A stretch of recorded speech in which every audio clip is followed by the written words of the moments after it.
전통 소재와 기술의 가치를 발굴하여 현대 생활에 적응하는 지속적인 노력과 미래 산업화에 관한 논의라는 주제로 발표를 해주실 장응복 모노 컬렉션 대표님을 모시겠습니다. 큰 박수 부탁드립니다. 안녕하세요. 저는 텍스타일 디자이너로 지난 36년간 한국에서 활동해 왔고요. 지금 모노 컬렉션이라는 브랜드를 운영하고 있습니다. 저는 주로 이제 그 텍스타일 중에서도 공간을 위한 텍스타일, 그리고 지금 현대에 와서는 건축까지도 그 확장돼서 아웃테리어까지 기능을 가진 그런 섬유를 만드는 일을 해오고 있습니다. 주로 사무공간보다는 주로 주택공간이나 호텔 공간, 또 레지던셜 프로젝트를 위주로 국내에서 활동을 했고요. 오늘 제가 앞서 그 박훈 선생님의 발제를 들으면서 굉장히 희망적인 그 생각을 갖게 되었는데, 섬유를 하는 사람으로서 특히 의상이 아닌 그 인테리어나 건축에서의 그 한국 그 섬유 사업의 미래가 상당히 쉽지는 않아 보여요. 지금까지도. 근데 그 이유는 이제 제가 1986년에 이 일을 시작해서 처음에는 서양을 따라하기 바빴고, 또 저희가 그 어떤 원사라던가 실제적인 그 프린트 시스템이라던가 이런 것들이 구도화되지 않다 보니까 아무리 디자인을 잘해도 그걸 실현할 수가 없었어요. 근데 이제 1995년이 넘으면서 한국이 디자인 사업이 많이 발전이 되고, 또 무역이 자율화되면서 상당히 급속도로 발전을 하다가 IMF가 닥치면서 모든 그 섬유 사업도 타격을 받게 되었고, 저도 그 중에 한 사람으로 해외에서 하던 활동을 다 접고 한국으로 들어오는 그런 시기가 있었고요. 그래서 2000년부터는 그렇다면 내가 한국의 섬유 디자이너로서 어떻게 이 차별화를 하느냐. 근데 결국은 우리 문화의 전통과 기술, 그리고 그것으로 인한 어떤 문화적인 가치를 지속적으로 발굴하고 그거를 산업화하는 게 내가 할 일이겠다. 그래서 이제 2005년부터 지금까지 열심히 하고 있습니다. 근데 이제 지금 작년서부터 이제 코비드의 영향도 있지만 2005년부터 제가 중국이나 해외 공장을 저도 사용하면서 그 무차별한 환경 오염을 보게 되고, 언젠가 10년 안에 내가 뭔가 이 유기적인 생산 활동을 도모해 가야 되겠다 해서 조금씩 준비를 해왔고요. 올해부터는 그동안 제가 같이 일해왔던 장인부인이나 명장들과 했던 공예 또는 작품으로 보았던 작업들을 실현해서 그걸 산업화하는 일을 저희 개인적으로 브랜드에서 실현을 하고 있습니다. 그 과정을 제가 이제 차차 보여드리게 될 텐데요. 그래서 제가 박 선생님의 말씀 중에 굉장히 많은 부분 공감하고 또 제가 할 일이 그런 부분들을 말 그대로 고감성으로 이끌어 나가는 것이 제가 할 일인데, 거기서 항상 걸림돌이 이제 오늘 관계자분들이 다 오셨으니까 하는 얘기지만 지속적이지 못한 게 우리나라의 섬유 사업의 큰 문제인 것 같아요.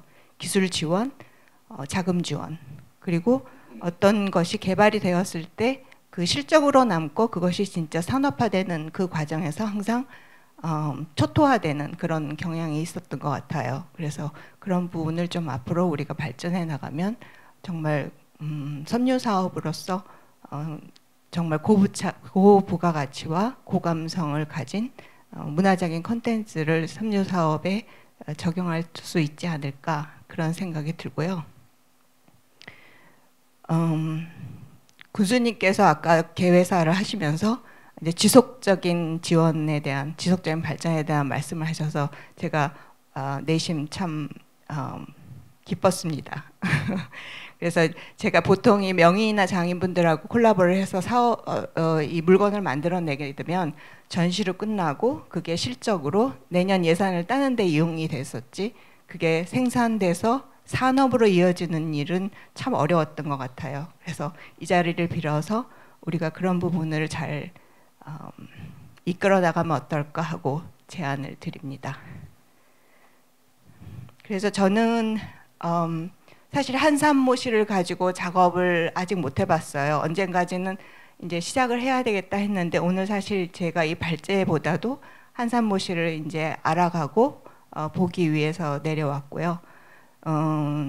좀 관계가 있다면 전주 한지, 또 그 상주에서 명주와 마명주 이런 부분들을 신년전부터 생산해오고, 그걸 천연 염색과 프린트 또는 그 외의 기술을 도입해서 인테리어용 패브릭으로 원단으로 그렇게 개발해서 실제 사용을 하게끔 사업을 하고 있습니다. 물론 지금 약간 고부가가치에 좀 단가가 낮다고 볼 수는 없지만, 그런 것들이 아까 말씀하신 대로 시스템화되고 그게 자동화돼서 정말 좋은 가격으로 팔려나갈 수 있다면 더없이 좋을 것 같아요. 그래서 제가 몇 년 전에 그 CJO 홈쇼핑이라는 것을 한번 친구료를 하면서, 그런 시스템이 구축되어 있는 고부가가치의 생산성은 중국이 말도 못하게 지금 발전이 되어 있어요. 그래서 그런 부분들이 정부 차원에서 지속적으로 지원이 돼서 그게 사업화되어야 되겠다 하는 개인적인 생각을 하고 있습니다. 조금은 거리가 먼 얘기일 수도 있겠지만, 제가 이러한 그 전통 기술에 어떻게 그 문화적인 가치와 어떤 고유의 아름다움을 불어넣느냐, 거기에는 끊임없이 고민하고 끊임없이 제가 느낀 것들을 물건을 만드는 일에 적용합니다. 그래서 자연스러운 것, 자연 섬유가 꼭 자연의 소재만 한다고 자연스러운 게 아니라, 그것이 쓰이는 장소와 용도, 또 그것을 쓰는 문화적인 컨텐츠, 문화적인 바탕에 잘 자연스럽게 조화를 이루어서 그것을 쓰는 사람들과 쓰는 사람들이 행복하고 자연을 훼손하지 않는 것이 저는 자연 섬유의 정의라고 생각을 합니다. 그래서 이제 자연 소재를 가지고 어떻게 어떤 12가지 포인트로 디자인을 해왔는지를 설명드리도록 하겠습니다.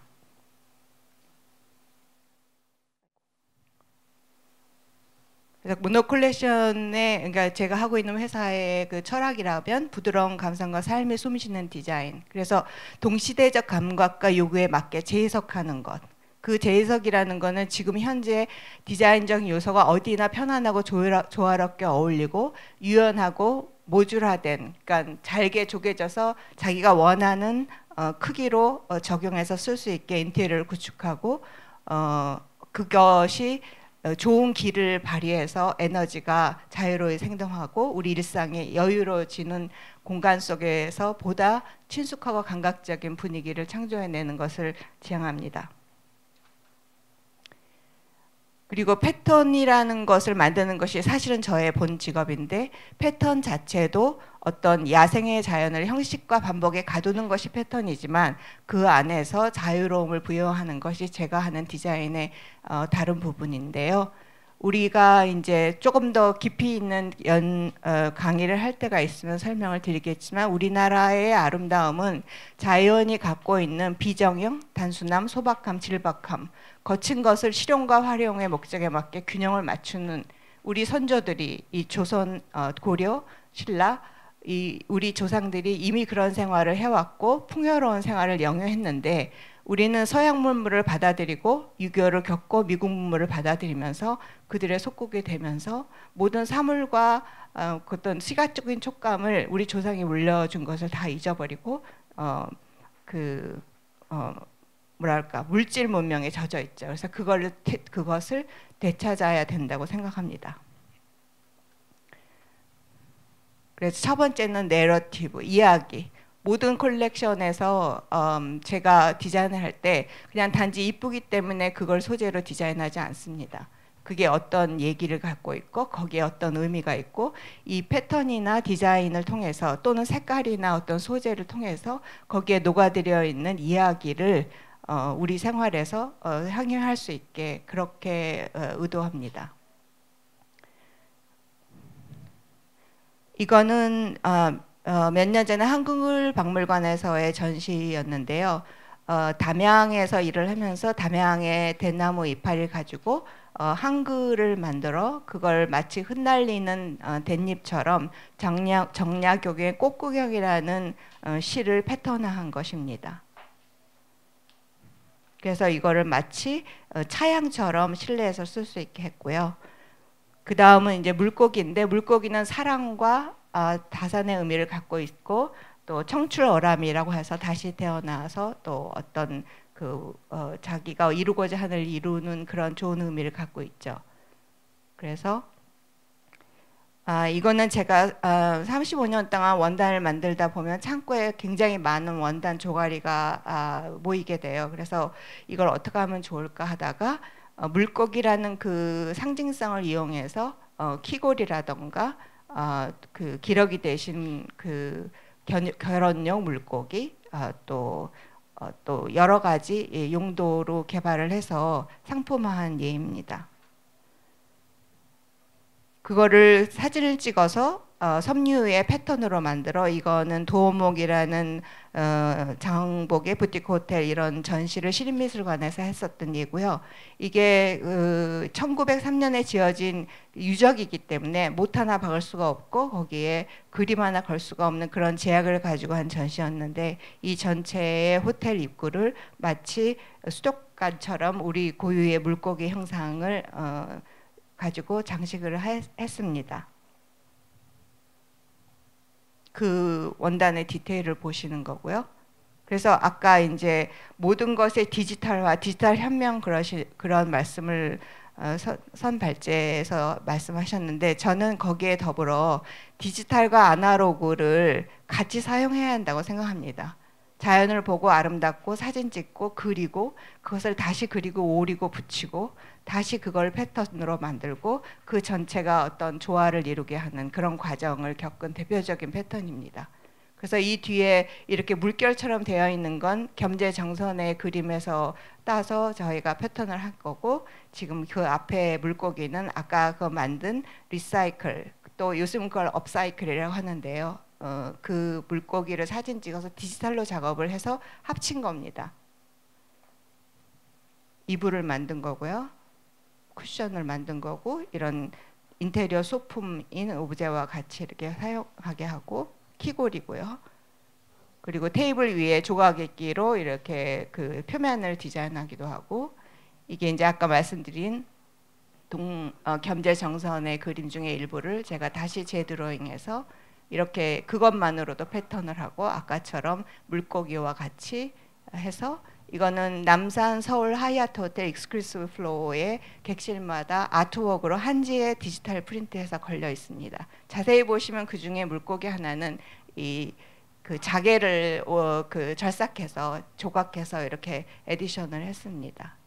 그래서 이게 그냥 단지 회화로서 보이는 게 아니라 디지털이지만 하나의 작품으로 평가되면서 그 안에 외국인들이 투숙하면서 한국의 아름다움에 대한 스토리를 읽을 수 있게 객실 안에 그 스토리를 다 담아내서 볼 수 있게 비치해 놨습니다.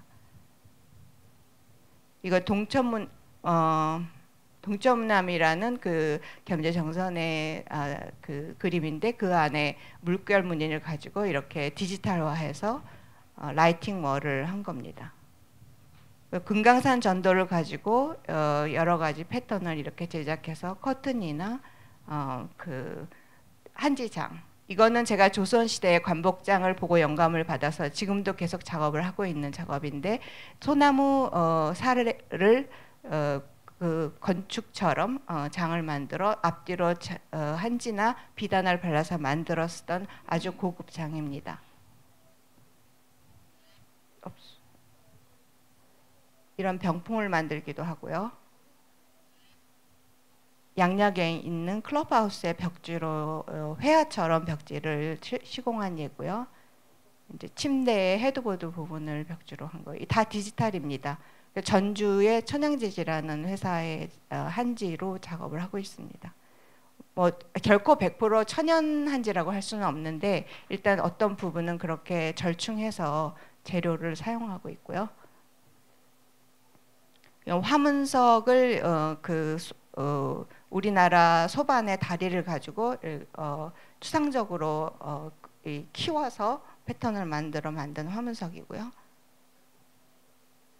병이 다 파티션하고 쿠션 같은 것을 가지고 이렇게 여러 가지 형태의 기물에 사용을 하고, 이거는 반달침이라고 해서 제가 가구 디자이너 하지훈 작가와 함께 콜라보한 작업인데, 그 바닥에 앉을 때 이게 등이 밀리고 이제 오래 앉아 있으면 피곤한 것에 착안해서 바닥에 넌슬립젤을 써서 이렇게 반달침으로 디자인을 해서 만들었습니다. 그리고 이거는 김동률이라는 작가의 눈 속의 나뭇가지를 가지고 만든 패턴이고, 이거는 이런 한국을 방문한 외국인이 쓴 한국에 대한 책의 표지를 가지고 한 패턴이고요.